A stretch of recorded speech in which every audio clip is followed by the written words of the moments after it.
Hello mga kasisi, ayan, ito yung aking in-unboxing, ang fruit and vegetable. So, itatry ko siyang tikman mga kasisi ko kung maluto nga ba talaga ang kanyang fruit and vegetable. So, ito, parang carrot siya, ito siya. Wow! Ang sarap ng mga kasisi, napaka-crispy. Ito naman, saging. Ang lutong.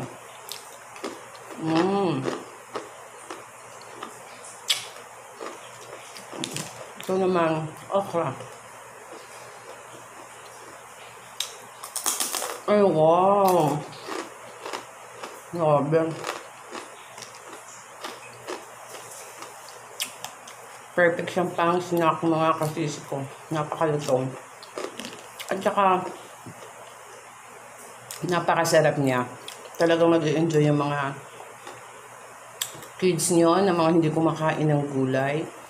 Talagang mag-enjoy siya kasi yung flavor niya sapat lang. Hindi siya, tama lang, hindi siya maalat. Ito naman dates yata ito mga kasisi ko. Hindi gaano crispy yung dates niya mga kasisi ko. Pero, masarap pa rin naman siya.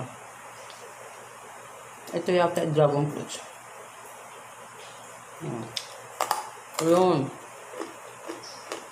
Crispy din siya. Try niyo mga kasisi ko. Talagang mag-enjoy kayo.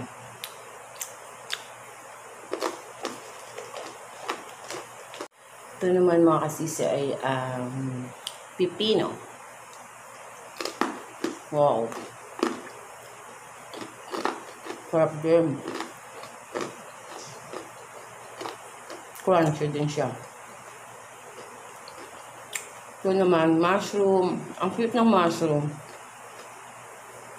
Try na rin natin.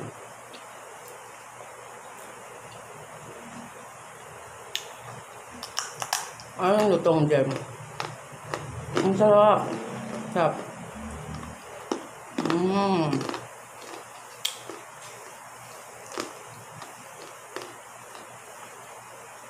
Mag-i-enjoy talaga kayo mga ka-sisi ko sa snack na to. Fruit and vegetable.